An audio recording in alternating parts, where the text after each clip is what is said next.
आपल्या सर्वांना माझा नमस्कार.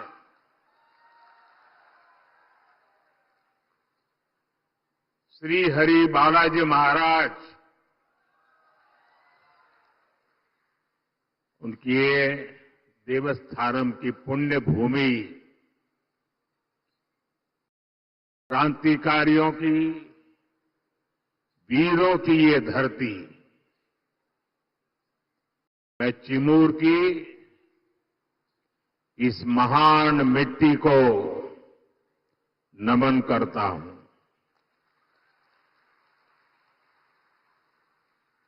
इस भूमि के गोंड सरदार वीर बाबूराव पुल्लेसूर शेळमाके को मैं नमन करता हूं.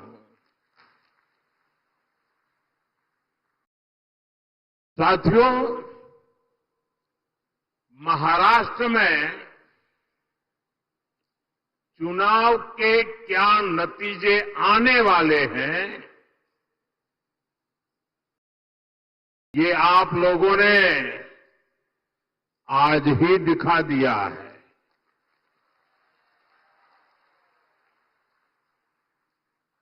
ये जन सैलाब बता रहा है कि महाराष्ट्र में महायुति की भारी बहुमत की सरकार बनने जा रही है.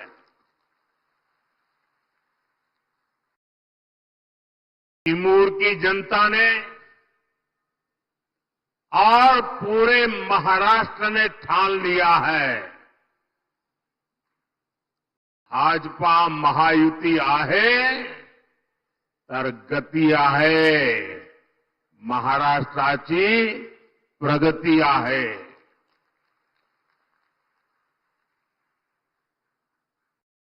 साथियों, मैंने सालों तक संगठन में कार्यकर्ता के रूप में काम किया है और इस प्रकार का कार्यक्रम ऑर्गेनाइज करने में लोहे के चने चबाने पड़ते हैं, इसका मुझे पूरा अंदाज है. और उसमें भी 12-1 बजे ऐसा कार्यक्रम करना, मैं गुजरात में तो नहीं कर सकता था. आपने क्या कमाल कर दिया है जी. जहां भी मेरी नजर पहुंच रही है, लोग ही लोग नजर आ रहे हैं और ऐसा लग रहा है जैसे केसरिया सागर लहरा रहा है.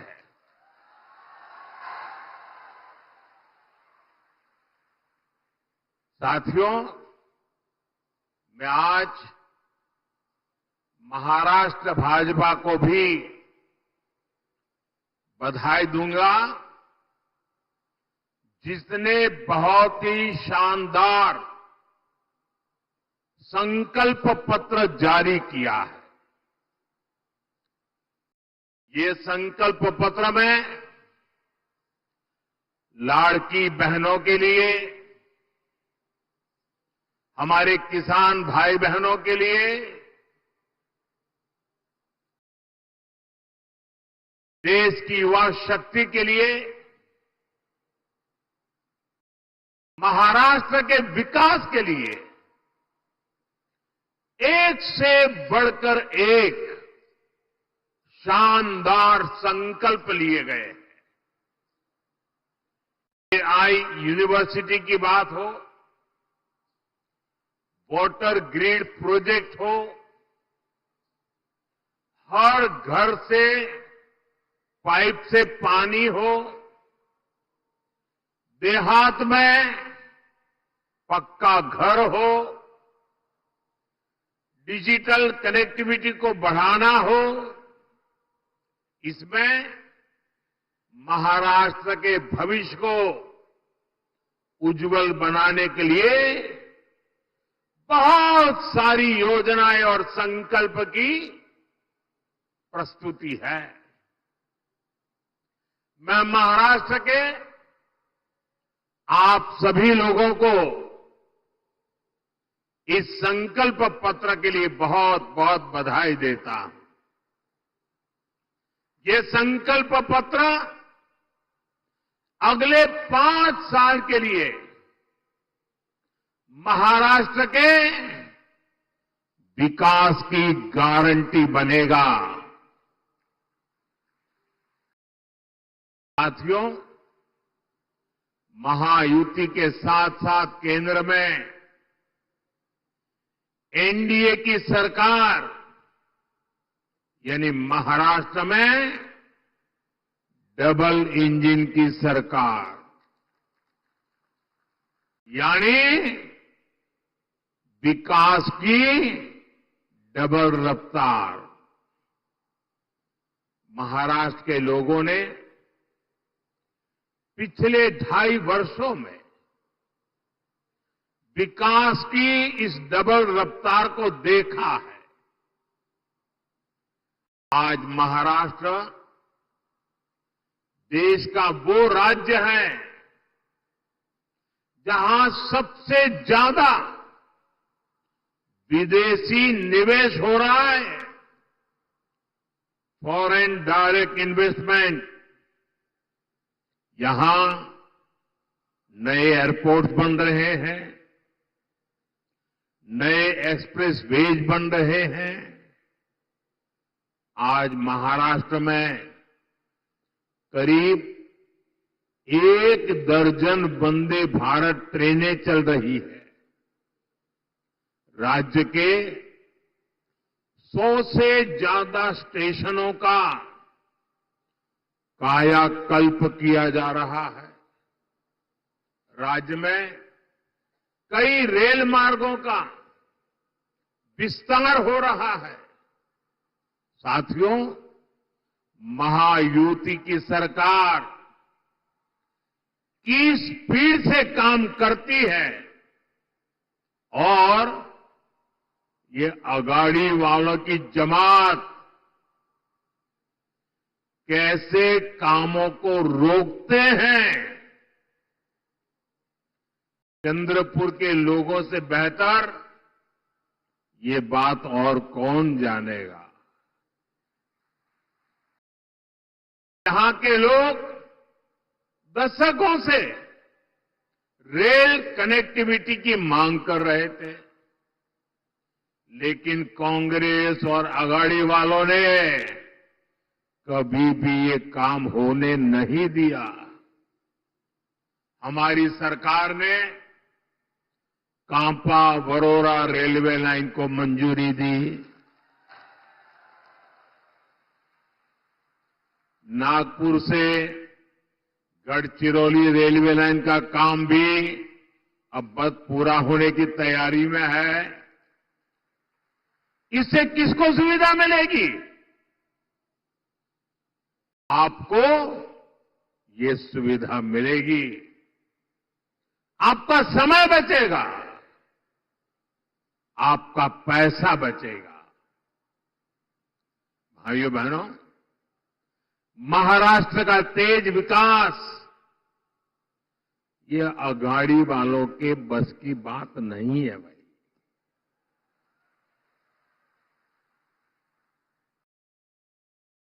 अगाड़ी वालों ने केवल विकास पर ब्रेक लगाने में पीएचडी कर दी है। कामों को अटकाना, लटकाना और भटकाना, ये कांग्रेस वाले तो इसमें डबल पीएचडी है, एक्सपर्ट है। 2.5 साल में इन्होंने मेट्रो से लेकर वाढवण पोर्ट और समृद्धि महामार्ग तक हर विकास परियोजनाओं को रोकने का काम किया। इसलिए याद रखिएगा, अघाड़िया ने भ्रष्टाचार के सबसे बड़े खिलाड़ी,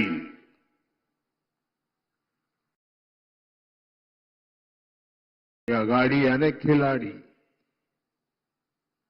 आप इन्हें दोबारा लूट का लाइसेंस मिलने देंगे क्या? जरा पूरी ताकत से बताइए, मिलने देंगे क्या? लूट करने देंगे क्या? खजाना भरने देंगे क्या? साथियों, मैं आपसे पूछना चाहता हूं, जरा पूरी ताकत से जवाब दीजिए। आप महाराष्ट्र की प्रगति पर ब्रेक लगने देंगे क्या? साथियों, कांग्रेस और उसके साथी दल हिंसा और अलगाववाद पर राजनीतिक रोटियां सेकते हैं। अभी कुछ ही दिन पहले जम्मू कश्मीर की विधानसभा में क्या हुआ, पूरे देश ने देखा है। आपने भी टीवी में देखा होगा, अखबारों में पढ़ा होगा, सोशल मीडिया में आया होगा। ये हमारा जम्मू एंड कश्मीर दशकों तक अलगाववाद और आतंकवाद में जलता रहा।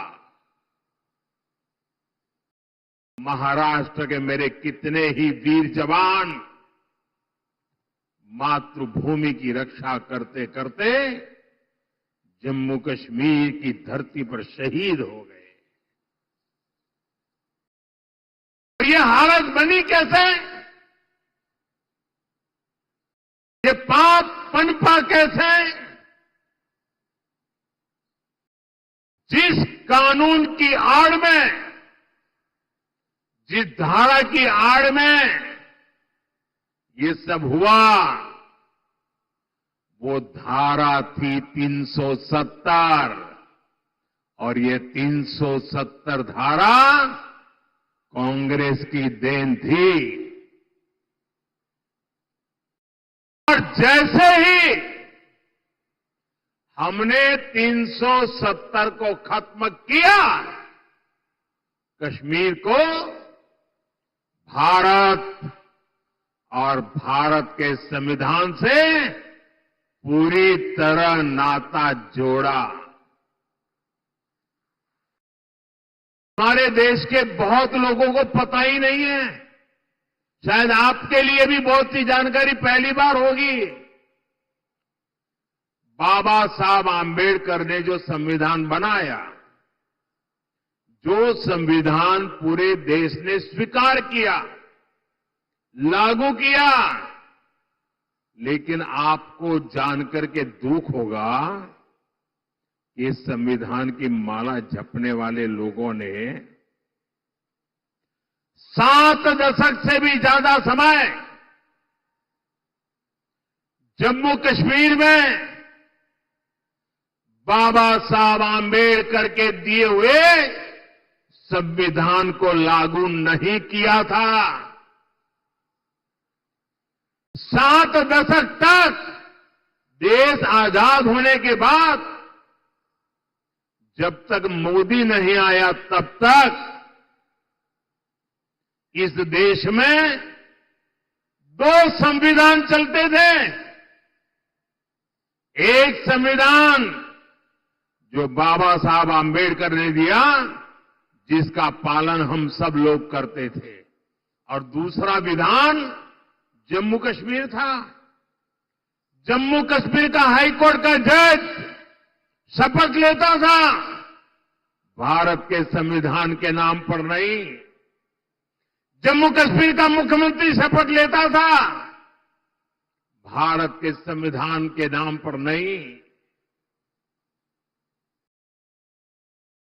कारण 370 की ऐसी दीवार थी जो बाबा साहब के संविधान को जम्मू कश्मीर में घुसने नहीं देती थी। ये मोदी को आपने आशीर्वाद दिया और 370 को हमेशा हमेशा के लिए हमने जमीन में गाड़ दिया दोस्तों। लेकिन कांग्रेस वालों को, उनके साथियों को ये बात पच नहीं रही है और इसलिए कांग्रेस और उसके साथी कश्मीर में फिर से धारा 370 वापस लाकर के लागू करने का प्रस्ताव सदन में लाए हैं, सदन में पास करवा रहे हैं। जरा कांग्रेस वालों को पूछिए, उनके साथियों को पूछिए कि जो धारा 370 खत्म हो गई, जिस जम्मू कश्मीर में भारत का संविधान पैर नहीं रख सकता था, उस जम्मू कश्मीर में भारत का संविधान पहुंचा। क्या आप फिर से इसको रोक लोगे? ये लोग वो काम कर रहे हैं जो काम पाकिस्तान चाहता है। मैं जरा यहां के लोगों से पूछना चाहता हूं, क्या कांग्रेस को ये करने देंगे आप? ये करने देंगे? 370 वापस आने देंगे? जम्मू कश्मीर को हमसे दूर रखने देंगे? उनके और उनके साथियों को सजा देंगे? साथियों, हमारे चंद्रपुर के इस क्षेत्र ने भी दशकों तक नक्सलवाद की आग को झेला है। इस क्षेत्र ने क्या कुछ नहीं सहा। नक्सलवाद के कुचक्र में कितने ही युवाओं का जीवन बर्बाद हो गया। हिंसा का खूनी खेल चलता रहा। औद्योगिक संभावनाओं ने यहां दम तोड़ दिया। कांग्रेस उसके साथियों ने आपको सिर्फ और सिर्फ खूनी खेल दिए हैं। हमारी सरकार है जिसने नक्सलवाद पर लगाम लगाई है। आज ये पूरा क्षेत्र खुल करके सांस ले पा रहा है। अब चिमूर और गढ़चिरौली के क्षेत्र में नए अवसर बन रहे हैं। इस क्षेत्र में नक्सलवाद फिर से ना हावी हो जाए, इसके लिए आपको कांग्रेस और उसके साथियों को यहां फटकने भी नहीं देना है। मेरी बात मानोगे ना? जरा जोर से बताइए, मानोगे ना? साथियों, बीजेपी और महायुति सरकार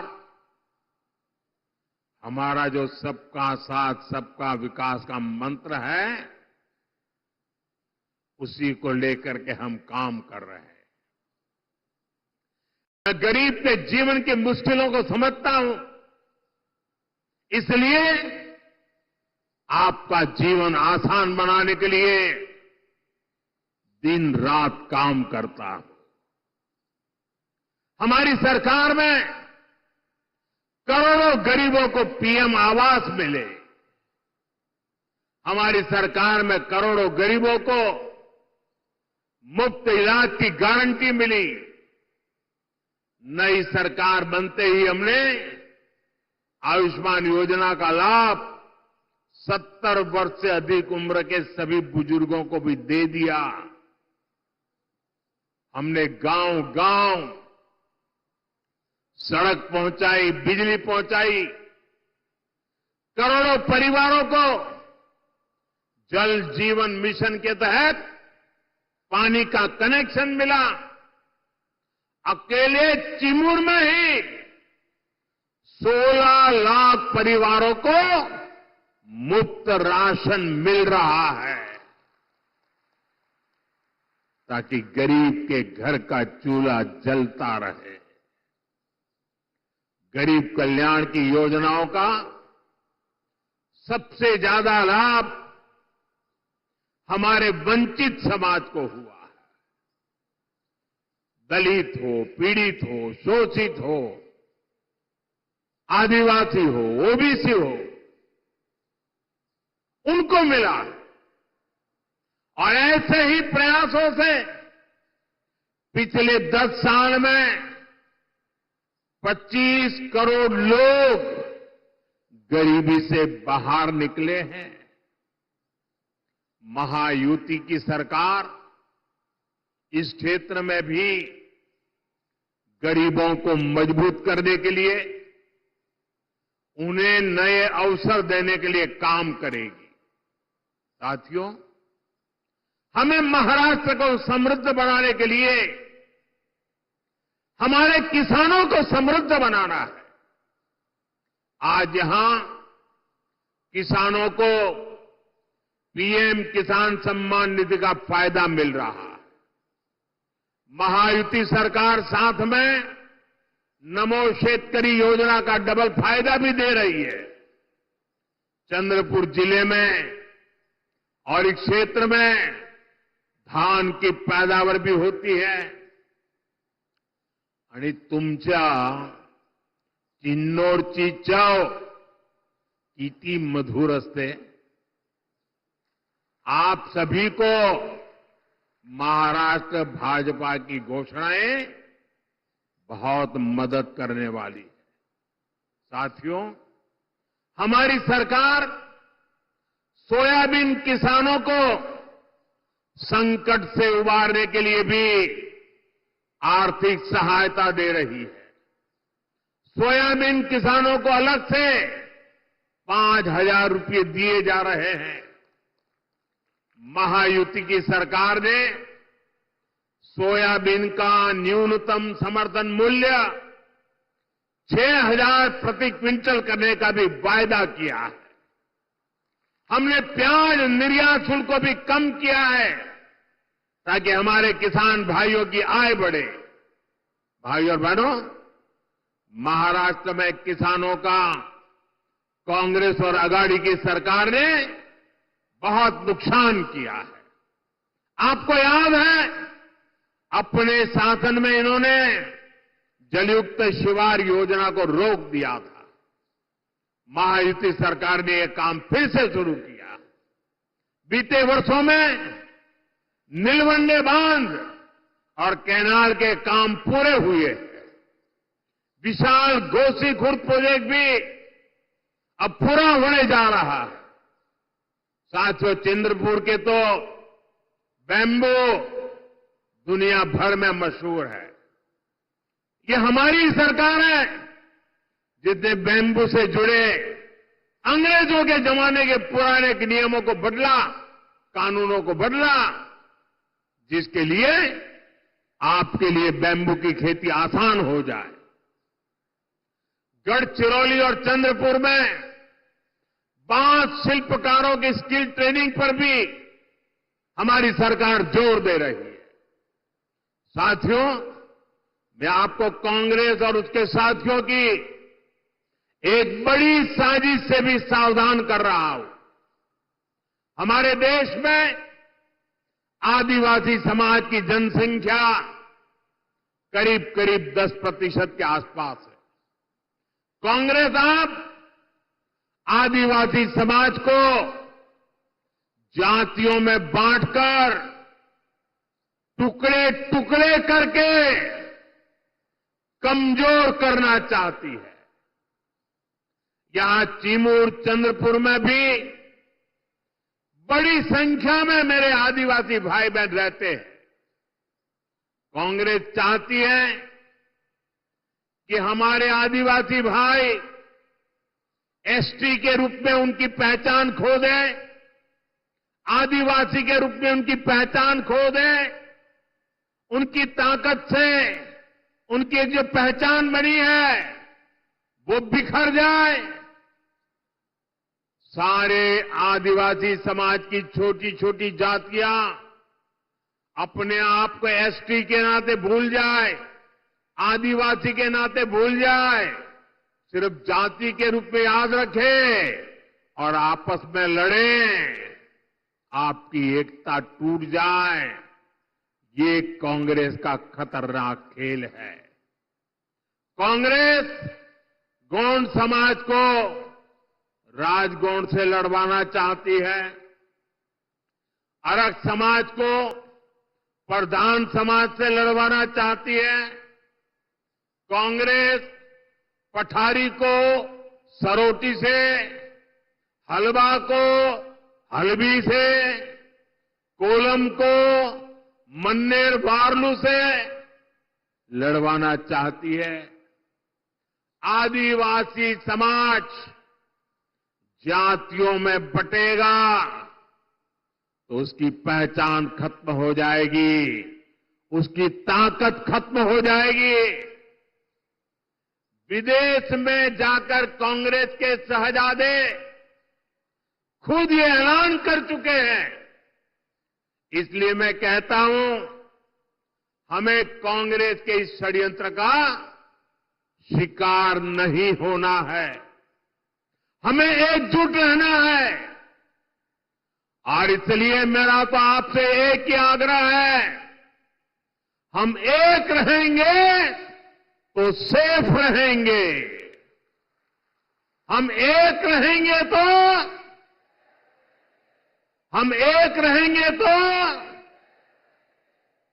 और साथियों, आप जानते हैं, अगर आप एक नहीं रहे, आपकी एकजुटता टूटी, तो सबसे पहले क्या होगा?